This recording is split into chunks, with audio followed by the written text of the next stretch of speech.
"I'll give you $200,000 if you translate this." The millionaire boss said this while mocking his cleaning lady. What this arrogant millionaire didn't know is that he was humiliating the wrong person. What this cleaning lady did left everyone shocked. It was a humid Thursday morning in downtown Miami when Marcus Richardson decided to humiliate the wrong person. The 38-year-old tech company owner was strutting through the lobby of his software development firm like he owned the world. His Italian leather shoes clicked against the marble floor as he spotted Isabella Martinez, the night shift janitor, still cleaning the executive floor at 7 hours. Marcus had built his company from a small startup to a multi-million-dollar operation, but success had turned him into someone who looked down on anyone he considered beneath his social status. That morning, he was particularly irritated because a major client had just threatened to cancel their contract. "Hey, you there!" Marcus shouted across the hallway, his voice echoing off the glass walls. Isabella looked up from her cleaning cart, her tired eyes meeting his angry glare. She had been working the graveyard shift for 3 years, arriving at 11 hours and leaving at 8 hours to clean the offices of people who never bothered to learn her name. "Why is this hallway still wet? I almost slipped walking to my office," he continued, his tone dripping with disdain. Isabella quickly grabbed her mop and started drying the floor. "I'm sorry, Mr. Richardson. I'll fix it right away," she said quietly, avoiding eye contact. Marcus watched her work with obvious disgust, shaking his head like she was the most incompetent person he'd ever encountered. "This is exactly what I'm talking about," Marcus announced loudly to his assistant, Kevin, who was approaching with his morning coffee. "These people just don't understand quality standards. They do the bare minimum and expect to get paid for it." Kevin, who had worked for Marcus for 5 years, knew better than to disagree when his boss was in one of his moods. Isabella continued cleaning, pretending not to hear the conversation, but every word cut deep. She had dealt with this kind of treatment her entire life, but it never got easier. The worst part was that Marcus had no idea who he was really talking to, and that ignorance was about to cost him dearly. Marcus stormed into his corner office, slamming the door behind him with such force that the entire floor could hear it. Through his floor-to-ceiling windows, he could see the Miami skyline and felt a surge of pride about his success. His company, Technova Solutions, employed over 200 people and generated millions in annual revenue. But Marcus had a problem that money couldn't solve: his complete inability to treat people with basic respect. He believed that his wealth gave him the right to look down on service workers, immigrants, and anyone who didn't share his privileged background. This toxic attitude had cost him several valuable employees over the years, but he was too arrogant to connect the dots. Isabella finished cleaning the executive floor and was about to head to the break room when she overheard Marcus on a phone call through his partially open door. "I don't care what it takes, find me someone who speaks that language," he was saying, his voice tense with frustration. "This document could be worth millions, and I need it translated today." She paused, curiosity getting the better of her. In 3 years of working there, she had never heard Marcus sound so desperate. Something was clearly wrong, and despite how terribly he treated her, Isabella found herself wondering what kind of document could have the always confident Marcus Richardson so rattled. Little did she know that in a few hours, she would become the most important person in that building. The crisis began at 9 o'clock in the morning when a FedEx delivery arrived at Marcus's office.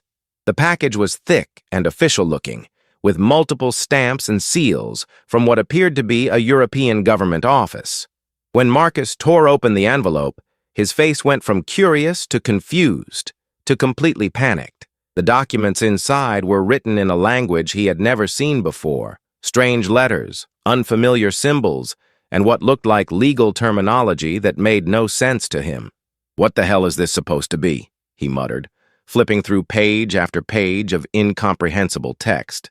The letterhead showed some kind of official government seal, and there were numbers that looked like they could be monetary amounts. But everything else was a complete mystery.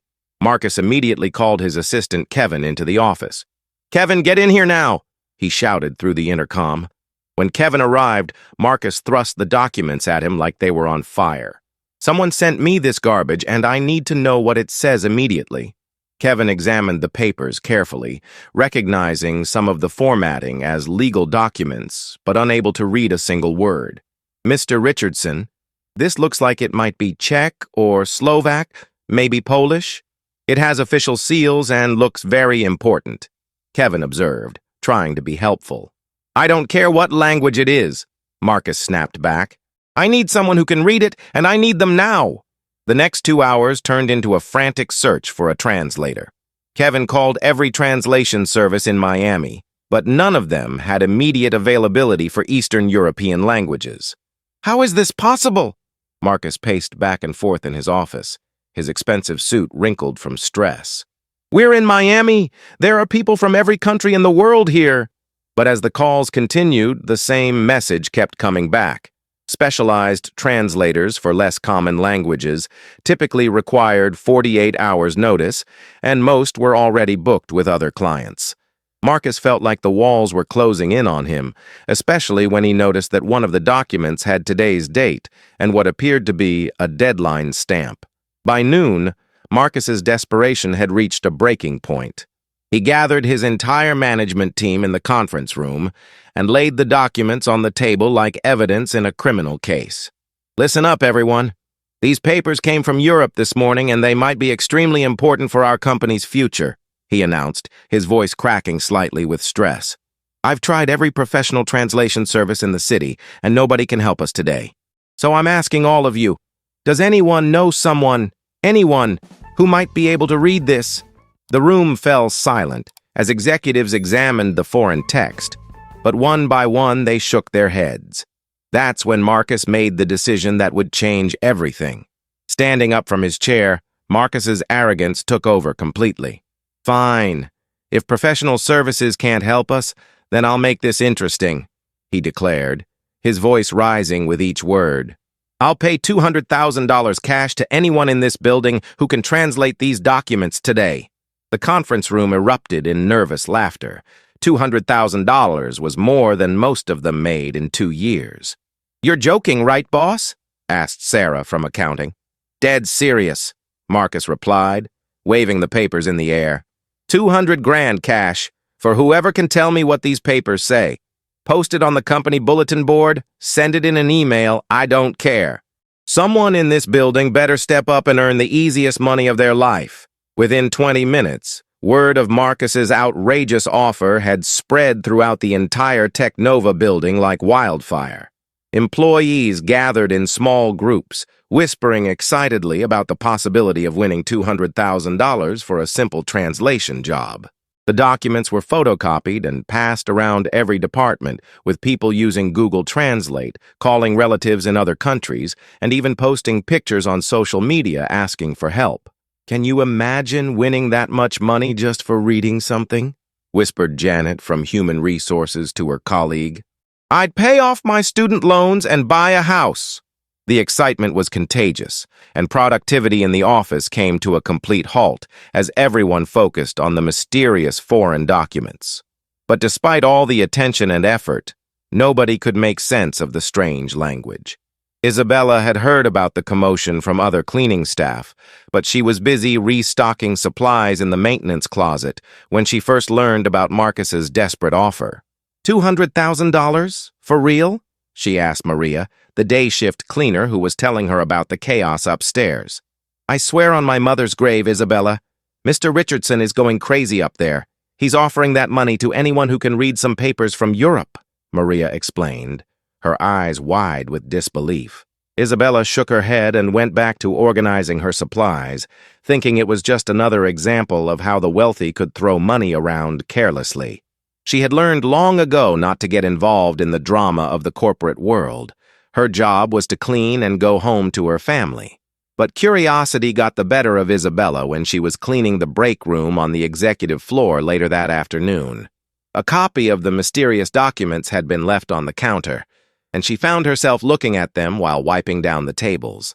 The moment her eyes focused on the text, her heart nearly stopped beating. The strange letters and symbols that had confused everyone else were as clear as English to her trained eyes. "Oh my God," she whispered to herself, quickly looking around to make sure nobody was watching. These weren't just any documents. They were official notifications about a massive inheritance worth millions of euros, and they were addressed specifically to Marcus Richardson. The deadline for response was today, and time was running out fast. Isabella's hands trembled as she read through the legal documents that detailed how Marcus had been located as the sole heir to his great-uncle's estate in Prague. The inheritance included multiple properties, business investments, and cash accounts, totaling nearly $30 million in American currency. But there was a catch that made her stomach drop. If Marcus didn't respond to the Czech authorities by 6 p.m. today, the inheritance would be transferred to the Czech government permanently. She looked at the clock on the wall, 3:45 p.m. There were only 2 hours and 15 minutes left, and Marcus had no idea what he was about to lose forever. The irony wasn't lost on her that the man who treated her like she was invisible held the key to his entire future. For 15 minutes, Isabella stood frozen in that break room, staring at the documents and wrestling with the biggest decision of her life. Part of her wanted to walk away and let Marcus suffer the consequences of his arrogance. After all, he had never shown her an ounce of respect or kindness. But another part of her, the part that had been raised to do the right thing regardless of how others treated her, knew she couldn't let this happen. $200,000 would change her family's life forever. Her son could go to college, her mother could get the surgery she needed, and she could finally stop working multiple jobs just to survive. Taking a deep breath, Isabella folded the documents, straightened her uniform, and walked toward Marcus's office to claim the reward that everyone else in the building thought was impossible to earn. Isabella knocked softly on Marcus's office door, her heart pounding so hard she could hear it in her ears. "Come in!" Marcus barked from inside, his voice strained with frustration. When she entered, she found him slumped in his leather chair, surrounded by crumpled papers and empty coffee cups. His usually perfect hair was disheveled, and his tie was loosened, clear signs that the pressure was getting to him. "What do you want?" he asked without looking up, assuming she was there to empty his trash or clean something. "Mr. Richardson, I heard about your offer regarding the translation," Isabella said quietly, her voice barely above a whisper. Marcus finally looked up, his eyes narrowing as he tried to process why his night janitor was standing in his office talking about business matters. "You heard about what?" Marcus asked, his tone dripping with condescension. "Listen, lady, I don't have time for whatever this is. I'm dealing with a serious business crisis here." Isabella took a step closer to his desk, holding the photocopied documents in her hands. "Sir, I can translate these papers for you," she said, her voice growing stronger with each word. The silence that followed was deafening. Marcus stared at her for several seconds, then threw his head back and laughed so hard that tears formed in his eyes. "Oh, that's rich! The cleaning lady thinks she can solve a problem that stumped every professional translator in Miami," he wheezed between laughs. "What's next? Are you going to tell me you're secretly a brain surgeon too?" The laughter was so loud that Kevin and several other employees gathered outside the office door, curious about what was causing such a commotion. "Hey, everyone! Come listen to this!"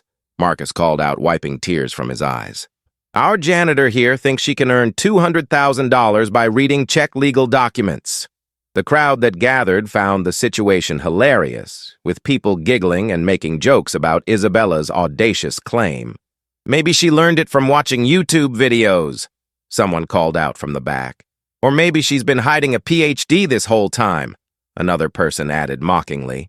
Isabella stood there calmly, letting them have their moment of amusement while the clock on the wall continued ticking toward the deadline. "Look, sweetheart," Marcus said, still chuckling as he wiped his eyes. "I appreciate the entertainment, but I've got real problems to solve here. Why don't you go back to mopping floors and let the adults handle this?" His words cut deep, but Isabella had dealt with condescension her entire life and wasn't about to back down now. "Mr. Richardson, with all due respect, I'm not joking," she replied firmly. "I can read these documents, and I can tell you exactly what they say. But if you'd rather lose whatever opportunity is in these papers because you can't believe a cleaning lady might have skills beyond pushing a mop, that's your choice." The confidence in her voice made Marcus stop laughing, and for the first time, he looked at her with something resembling curiosity instead of dismissal. "Fine," Marcus said, leaning back in his chair with an amused smirk. "You want to embarrass yourself in front of everyone? Go ahead. But when you can't read the first sentence, I want you to apologize to everyone here for wasting our time." He grabbed the original documents from his desk and held them out toward her like they were a challenge. "Here's your chance to make the easiest 200 grand in history." Isabella took the papers without hesitation, and as her eyes scanned the first page, something magical happened. The woman who had been invisible to everyone in that room suddenly commanded their complete attention. "These documents are from the Prague Municipal Court, Department of Inheritance and Estates," she began, her voice clear and confident. "They are addressed to Marcus Richardson, regarding the estate of deceased relative Vaclav Richardson, who passed away on March 15th of this year in Prague, Czech Republic." The office fell into complete silence as Isabella continued reading the documents with perfect pronunciation and fluent understanding. "Your great-uncle Václav Richardson has left you an inheritance valued at approximately $28.7 million, including real estate properties in Prague's historic district, a successful restaurant chain, and multiple investment accounts," she translated, her voice steady and professional. Marcus's jaw dropped so far it looked like it might hit the floor. The employees who had been laughing moments before were now staring in shock, trying to process what they were hearing.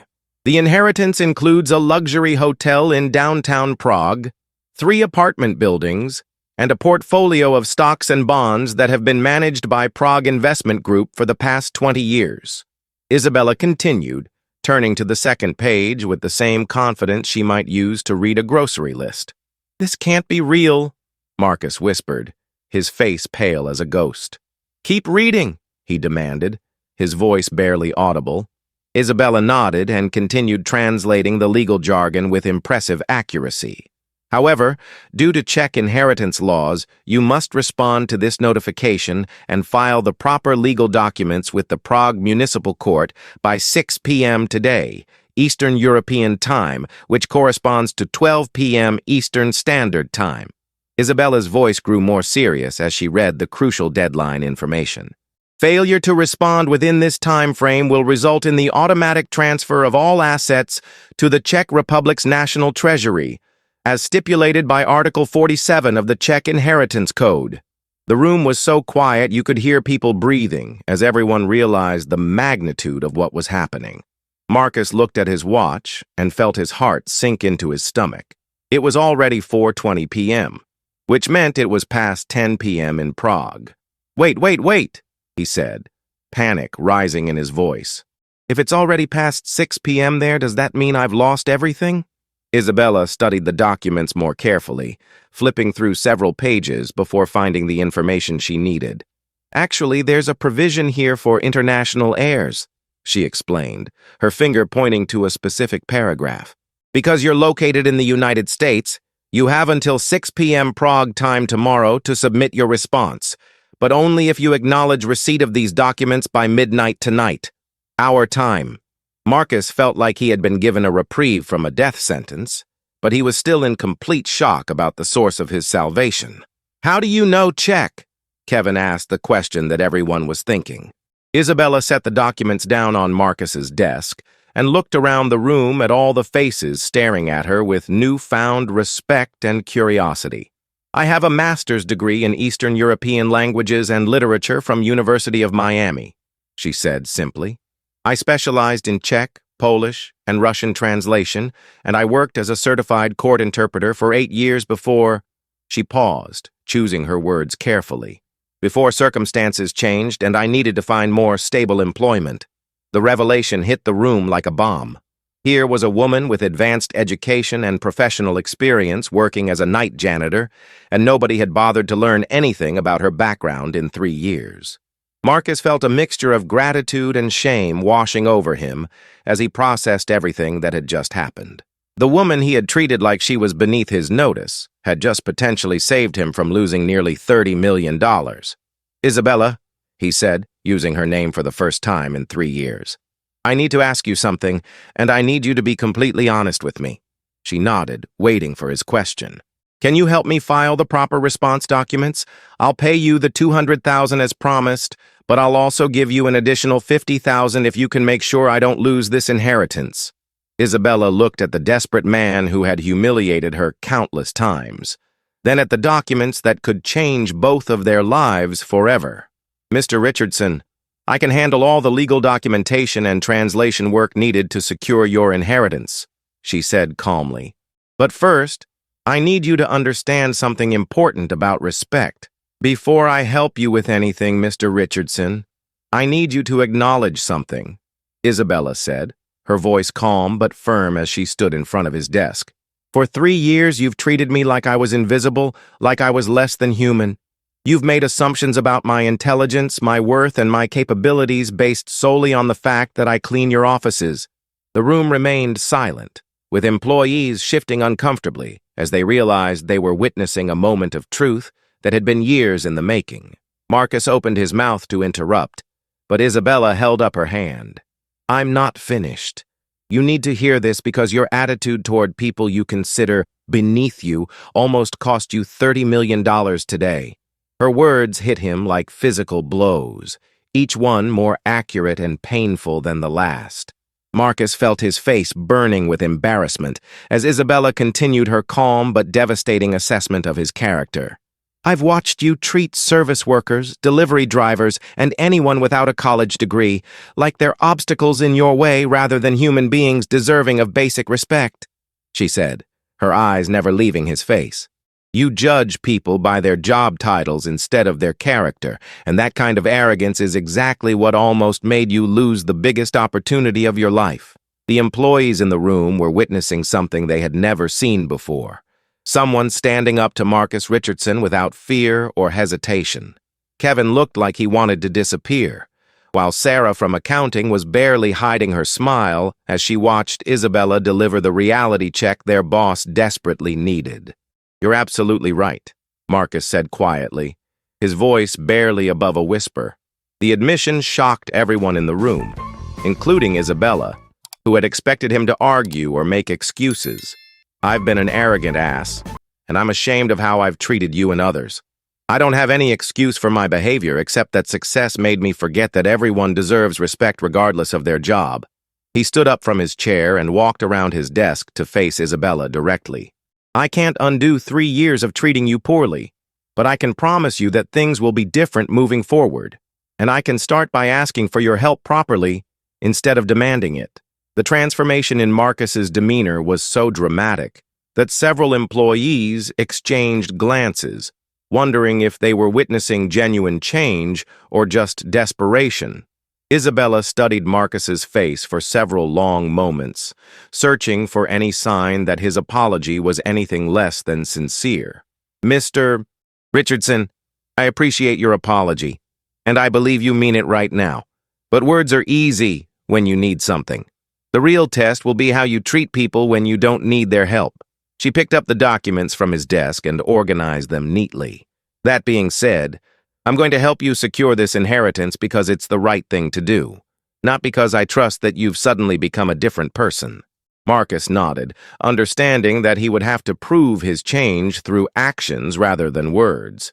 What do you need from me to make this happen? He asked, his tone respectful and humble for the first time anyone could remember.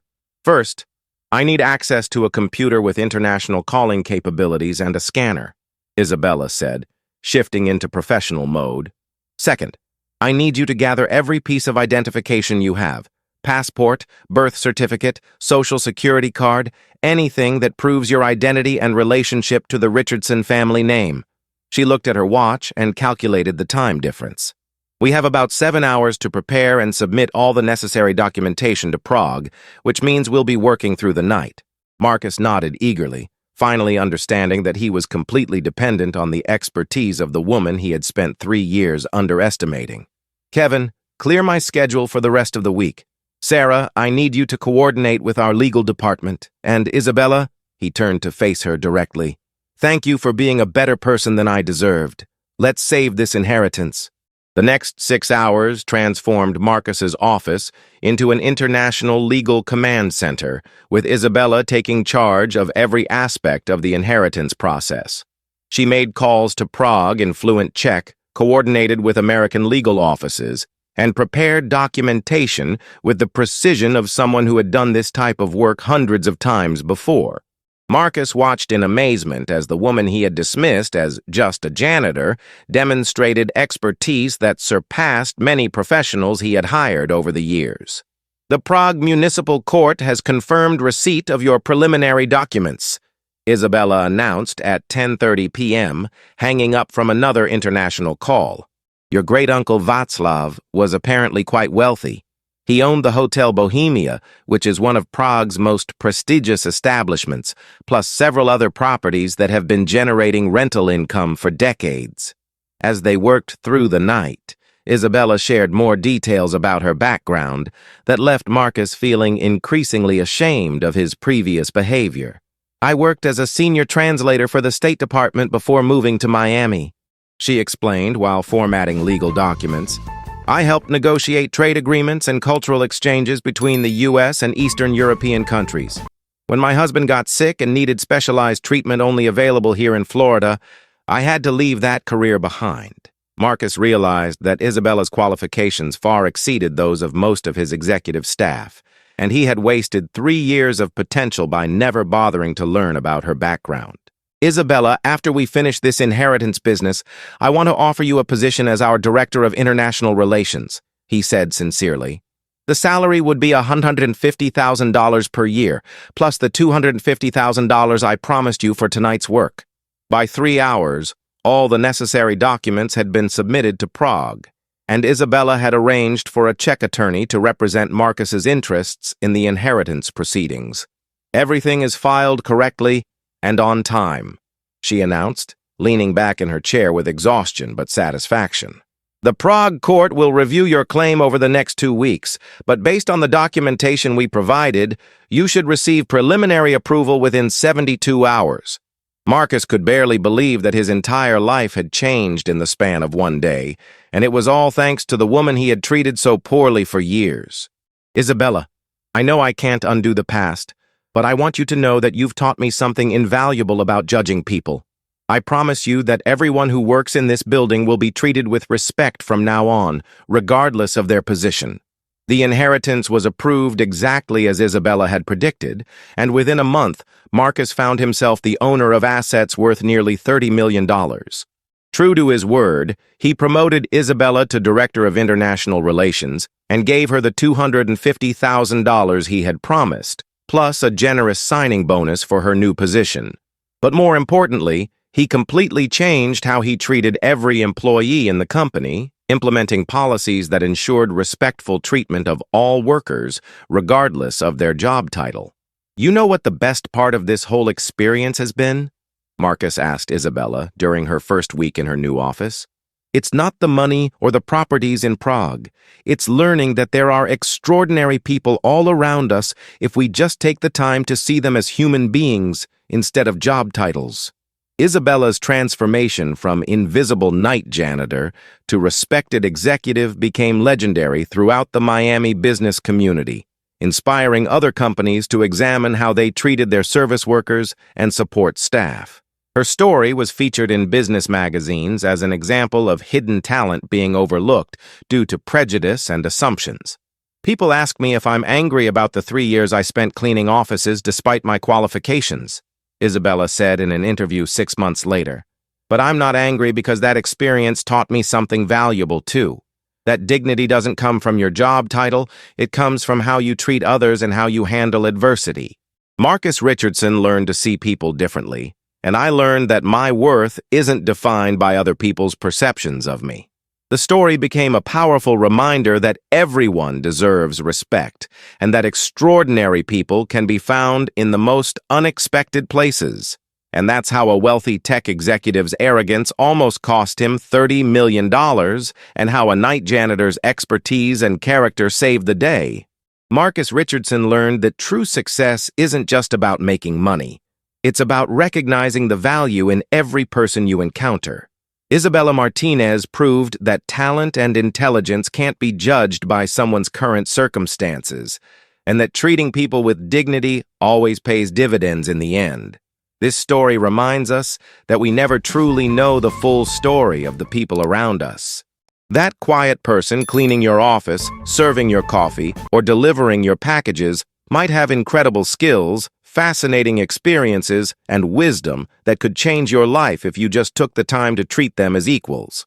Success means nothing if it comes at the cost of your humanity. What did you think of Isabella's incredible transformation and Marcus's life-changing lesson? Share your thoughts in the comments below. Have you ever been surprised by someone's hidden talents or background? Don't forget to like this video if it inspired you to treat people with more respect, and subscribe to our channel for more amazing stories about ordinary people doing extraordinary things. Hit that notification bell so you never miss our latest uploads.